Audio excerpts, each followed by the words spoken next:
The US-China tech war began in May 2019 during President Donald Trump's first term, when the US placed Chinese telecom giant Huawei on the entity list, thereby initiating preliminary tech bans and chip supply cutoffs against China.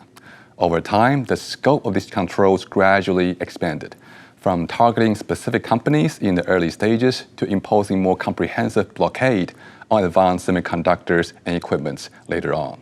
China has also been fighting back with its own countermeasures. From Nexperia to blocking Meta's acquisition of Menace, China has demonstrated growing assertiveness in the tech sector as well, fueling an increasingly intense tech war between the two superpowers. So what's the geopolitical implications of this US-China tech competition? Are American and European export controls against China working? And what exactly happened in the latest Nexperia and Meta acquisition cases? Hello and welcome to Taiwan Talks. I'm Wen Song. To unpack these issues, I'm joined by Channing Li, Director of Global Partnerships at the Special Competitive Studies Project, and Kathy Fang, Policy Analyst at DSET, our Taiwanese think tank. Thank you both, Kathy and Channing, for coming to the show today. With the advancement of technology, semiconductors have become indispensable to modern life, playing a critical role in everyday convenience. Countries around the world increasingly see semiconductor as an increasingly strategic and securitized issue. With technology comes growing concern over industrial espionage and technology theft, however, as countries rush to introduce policy measures to boost development and to safeguard their tech edge. That means the arrival of increasingly stringent restrictions on semiconductor chips export controls and technology transfer. This trend seems to apply even to countries like France, for example, which has held firm on economic security in its dealing with China, in spite of traditionally more friendly diplomatic relations with China. Take a look. Everybody can understand that France wants to protect its key technologies. This has always been at the core of our policy. Semiconductors are absolutely key for our technologies, for our economic development. We don't want any foreign country to get access to those French sovereign technologies. So Kathy, let me start with you. A lot to unpack there, of course. All these export controls have been going on. Can you give us a highlight about what will be some of the main specific tech controls that's being in place at the moment? For US, they have the software, they have the IP, they have EDA, semiconductor industry. For China, they have the manufacturer base, they have more markets. So everyone is leveraging their interdependence. But what is really important is that US have another pillar, is allies. So we know that there are a lot of choke points in semiconductor industry from materials, equipment. So we know that the HBM relies on South Korea, the materials rely on Japan, and the equipment relies on Netherlands, the SML. So US have control all the node inside the supply chain because they have the FDPR, which means that it's extraterritorial. It's not just the domestic US law, but more like they can control the foreign countries, whether they can sell to China or not, and what technology. So right now there are several choke points. First is SML, EUV equipment. And the material side is JSR from Japan. They have the photo resistance. And the third part, it's also people lack of interest is about the optics stacks from Germany. So I think there are a lot of components, a lot of choke points we can leverage from the supply chain. But right now, Taiwan is really in the center of that because we have the fab. We have 2 nanometers, 1.4 nanometers, whatever. So there are different choke points inside it. So I think both sides are leverage what they can use, but what the critical part is US have their allies. Right, all right. So that's the important point there about US having greater number of maybe higher quality friends in that sense. So there's some strength in numbers. So Channing, let me come to you. They have the numbers, the US side, but how actually coordinated are they in reality? Yeah, I think that we've made a lot of progress, right? Kathy gave a good overview of just all the technologies out there that kind of need to be on the radar of our governments because these are very advanced technologies. And so, as she said, you have really the highest end capabilities that our governments are trying to make sure don't fall into the wrong hands.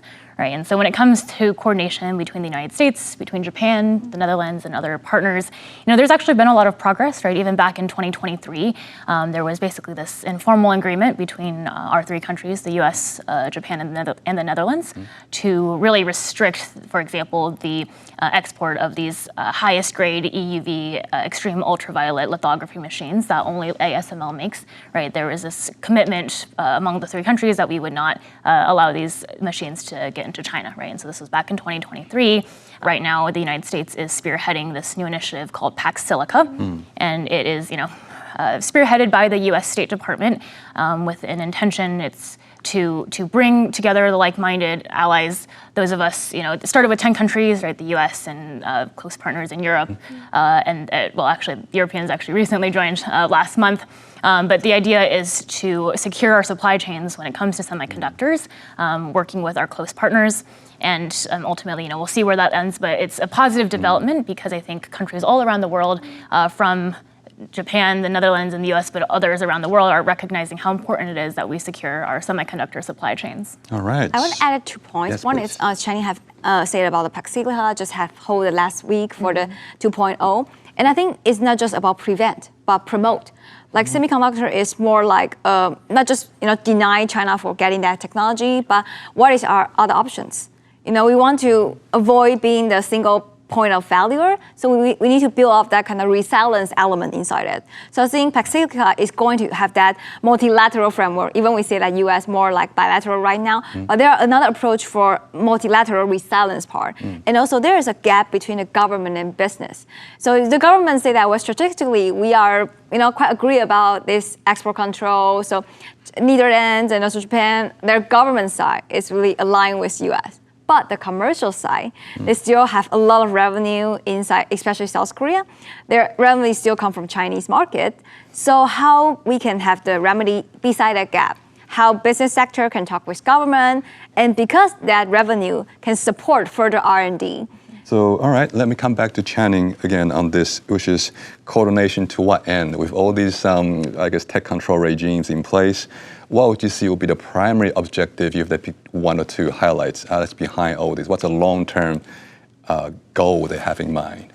The primary objective of all these export controls is to really ensure and preserve U.S. leadership in these technologies. So first and foremost, from the U.S. perspective, is to make sure that we can maintain our lead ahead of basically the People's Republic of China, right? And so alongside that, we have our allies that have equally important capabilities. So essentially, maintaining the U.S. lead, but that of the United States and our allies and partners. This tension between authoritarian states, it's China, but it's also Russia, North Korea, Iran. They're all working together to really disrupt the current global order as it stands. And so what we need to prevent is a world in which these authoritarian states are controlling our global infrastructure, our global digital infrastructure, right? We want to prevent a world in which they enjoy the dominant position in our technology platforms, that in a world in which China controls all of the means of production. And ultimately, what we are trying to strive towards with all these, whether it's export controls and other means of coordination among allies, is to make sure that it's the United States and our allies and partners that are really setting the tone, whether through values and other means, to set the tone for what these technologies will mean for our security, for our economies, and for our societies. I see. All right. So it sounds like one objective then is to ensure that liberal democratic partners are the one who control the commanding heights of the economy of the future. Let me come to you, Kathy, for my next question, which is all this tech control against China. I guess question then is, how effective do you think they have been? Are they actually useful in terms of maintaining, if not enlarging that gap? Or is it actually giving China the extra push maybe to accelerate their own indigenous innovation? Yeah, I think it's really hard to quantify or qualify how effective is this export control, but actually pretty agree about what Channing said about we are delaying the timing. We are buying time for prevent China to overcross us. So I think that we can't cut China's leg when they're running. We are just setting some obstacle that then run slower and more cost and more slower, ineffective. But actually what the end goal is to maintain buying time. We have the technological lead around AI or any semiconductor. So I think that how effectively, I won't say it's effective or not, but I think in practice, we can know that Chinese really want to push back more about export control. That's why they raise all this issue with President Trump. When Xi and President Trump, they mentioned about export control. So when China really pissed off, that means that we really hurt some kind of that point. So I think that it works, but whether it's efficient, I think it needs more multilateral collaboration because still loopholes. The point is, at the same time that we're trying to figure out our allied strategy, you have a Beijing that is extremely ambitious. They want to make sure that they're leading in technologies, right? So they're at the same time they're running faster. And so this debate on whether or not these controls work or not, we've had this debate in Washington all the time. What we're in right now is a period of trial because nobody truly knows, what the end is going to look like. We can only just continue to observe and watch and see how the tech develops on both the Chinese and the US side and kind of continue to adapt from there. So actually there are two blocks. One is non-red supply chain, one is whole red supply chain. Yes. Yeah, and also I think it's the export control, we can see that before we can end kind of just the specific product. But right now China, US export control more than the technology inside it, the equipment, the material. So we are not preventing China to get the H20 or 200. We are preventing them to manufacture kind of the chips they want. So the end goal is not for, we prevent China to get something, get a diamond, but prevent them to manufacture diamond by their own materials and equipment. And the last thing I'd add, sorry, just on this point is that we're going to continue to see headlines, I predict, right, of Chinese media saying that they've reached certain capabilities, right? We've seen on a while ago they were saying that they reached 5 nanometer or 7 nanometer, right? And there's definitely an element of propaganda there, I would say, right? Because in Chinese state media, why not declare that you achieve the results, whether or not that's true. It's actually really hard to verify, frankly, from the outside. So, we'll continue to see those announcements, but from our end, we just need to continue coordinating our strategies and, again, running faster on that tech development. All right, Channing, let me stay on you. Just a super broad question, which is what do you see will be the geopolitical implication from this tech competition, for, I guess, Indo-Pacific security landscape, maybe for Taiwan-Strait security? No, that's an excellent question. It's something that, again, we at SCSP have been working on, right? Because the whole idea is as technology advances at a rapid speed and scale, you have kind of these geopolitical trends transforming the world as we know it. Those two trend lines have been running fast, to keep using that term, right? And so absolutely this is important for the future of basically the global balance of power, right? Innovation power, the ability for a nation to continue to inject new energy, to build new technologies is definitely a new form of power, right? So you talk about economic power, you talk about political power, military might, innovation power, and the ability for a country to continue to innovate is also going to be an increasingly important node of power in the world as we know it. And so I think, Taiwan, of course, is the most important piece for the semiconductors, right? And so it's going to have profound implications for the future of Taiwan, the security here, and it's also why I think now the rest of the world is paying a lot more attention to Taiwan. So whether that's good or bad, we can debate. But the fact that these geopolitical trends and these technological trends are now intersecting, I think is really important for all of us to understand the direction in which this world is heading. All right, thank you for that 30,000 feet perspective. I think that really outlined the contour of the broader landscape for us. So next up, let's look at a couple of specific examples, shall we? So in 2019, Chinese listed firm Wingtech Technology fully acquired Nexperia, a Dutch semiconductor company focused on making low and medium tier chips for the auto industry. As the US-China tech war expanded into Europe, however, the Dutch government seized control of Nexperia and dismissed its Chinese executives in 2025. China's Ministry of Commerce quickly retaliated, however, by banning Nexperia's product exports, plunging the global auto industry into a supply chain crisis. This represents a heavy blow to Europe's tech de-risking strategy and highlights the de-integration of Chinese technology in the global supply chain. Take a look. 中方坚决反对何方泛化国家安全概念，以行政手段直接插手企业内部事务。和此举不仅违反契约精神与市场原则，还将严重损害和营商环境。Kathy, I understand you've done some research on Nexperia in your own line of work as well. Can you just outline in very simple terms for us what's the Nexperia case and what would be the main geopolitical significance we should be paying attention to? So actually, Nexperia have their mother from Philips, and then NXP, and then go Nexperia. So they are basically a European like blood of the baby kind of that. And after 2000, I believe it's 2021, WinTech from China buy the whole Nexperia. So right now the mother is become a Chinese company. So at that time, people say, oh, that is not a sexy technology, so we don't have to worry about that. But from last year, the Netherlands government is really cautious about, there's something happen inside a business. So maybe the IP, the technology transfer, and also there's another plan, rumors saying that Chinese WinTech is also building another fab, 12 inches fab in China. Because there's a division of labor in Nexperia before, is that their wafers come from UK and also German, but they do the final assembly and fab in Guangdong. Yes, so, and also the Philippines and also Malaysia. So they are basically the upstream side is in Europe and the downstream side is in China. So, but right now China is going to build another fab, is doing the upstream side. So the Nexperia said, oh my gosh, you are building your whole China. It's not, you're going to rely on me. So that is the rumors behind that. So that's why this issue become a problematic. But I would say that it's concerned about China's vertical integration play. Definitely. So that's why, and also I think that the two implications for Europe is that we always focus on the 2 nanometer, 3 nanometer chips, and everyone chase for TSMC and the technology breakthrough. But they forget the industrial rise. I will call that, because the legacy chip is what embedded in our daily life. And also Europe is focused on the auto industry and also their infrastructure. They need all this legacy chip. So people just undervalue this legacy chip and say that, yeah, that's not important. But at one day, when China dominates, I think it's the one statistic called that 2030, China will dominate 50% of legacy chips. Oh, wow. Yeah, so that is really a challenge when everyone is chasing that really critical 2 nanometers. We forget that China is chasing behind us everyday life for the legacy chip. Another potential case study here is Meta, of course. We know that for the first time, China exercised first ever veto of a foreign merger acquisition play. And this was a particular case of Meta, the American company behind Facebook that acquired Manus.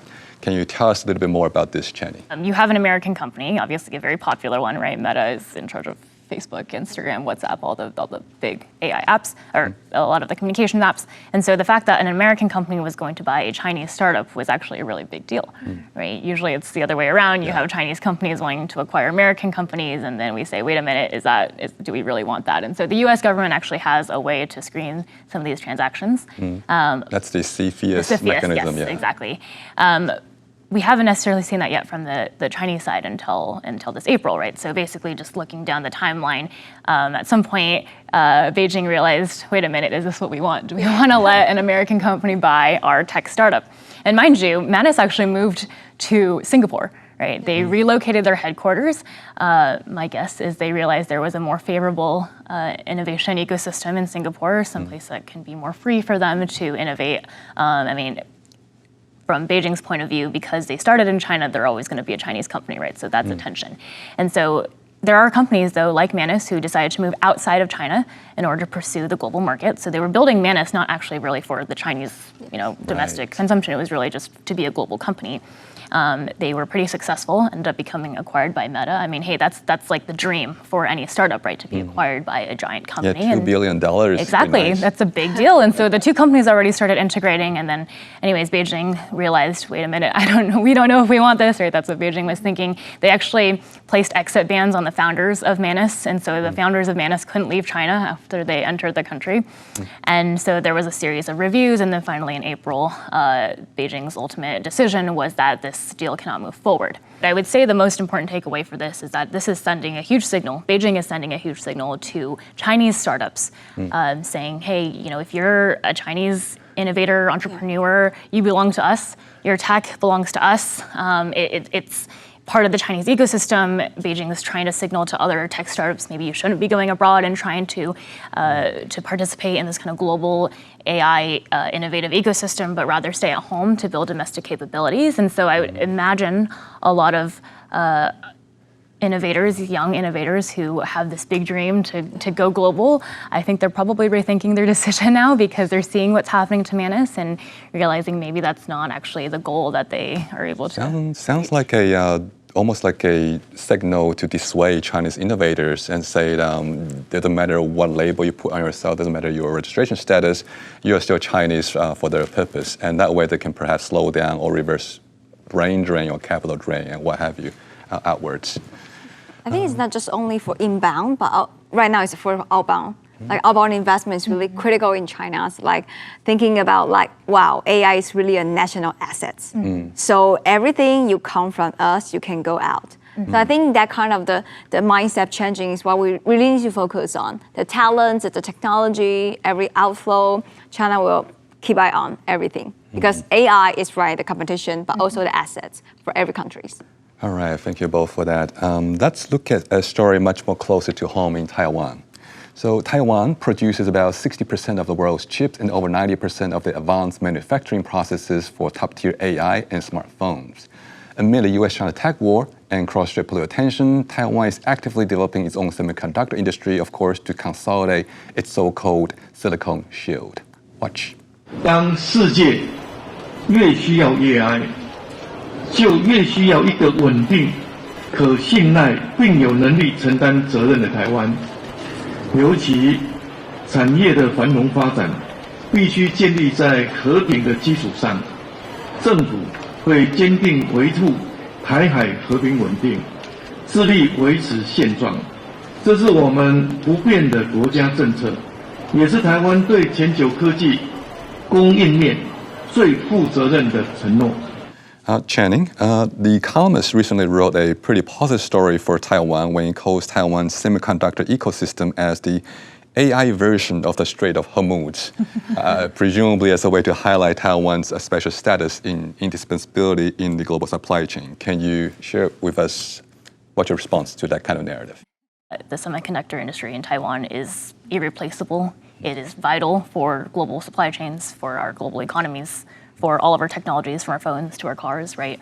And so I would really frame Taiwan, or I think Taiwan should frame its kind of special status as, as Taiwan has been doing, whether it's in global health and in other ways, to frame it as Taiwan is contributing to this kind of shared global AI architecture, right? I don't think it would be smart for Taiwan to say, hey, we have this special industry, look at us, now let's leverage it for our own purposes and kind of hurt everybody else, right? I think the idea is, and Taiwan has done a good job of this, right? Taiwan has this industry, they're helpful for the rest of the world, they're here to work with like-minded partners, with global allies, and really participating in this shared global architecture, I think, is the right framing for Taiwan.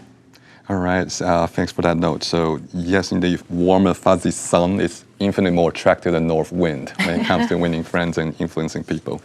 Let me finish with you, Kathy, on my next question. So as you look forward to Taiwan's next decade, amidst this global level tech competition, what would you see are the main opportunity or potential risks for Taiwan?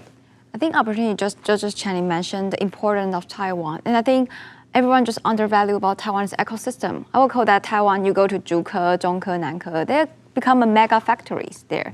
And also, I think people just think that, yeah, Taiwan just, you can reduce the cost, but that's not the point. It's the predictability. If you want to cook a dishes and all the materials is on your side, and that would be really great for you to have the predictable dishes to all your customers. So I think predictability is what Taiwans have in our own assets. And I think for Taiwan, the opportunity, people talk a lot, we are the center, we are kind of that, but the challenge people often neglect is of infrastructure. I think whether we have water, electricity, I think the government is going to assure that we have kind of that. But we can't guess how many companies going to build up more and more fab, right? TSMC going to build 14 additional fabs in Taiwan. And also more and more like advanced packaging, need more and more waters. So I think infrastructure resilience is really important, and also the risk. Second is the talent.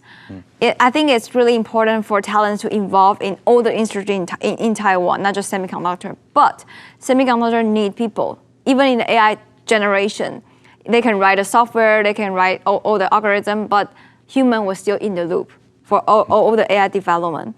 And third, I think is the perspective.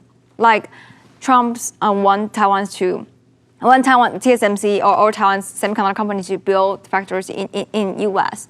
But how government can persuade all the public, say, they are not hollowing out Taiwan. They are adding like the Taiwan +1 strategy, kind of that. So I think the perception and also Taiwan have the leverage is not weaponize the supply chain.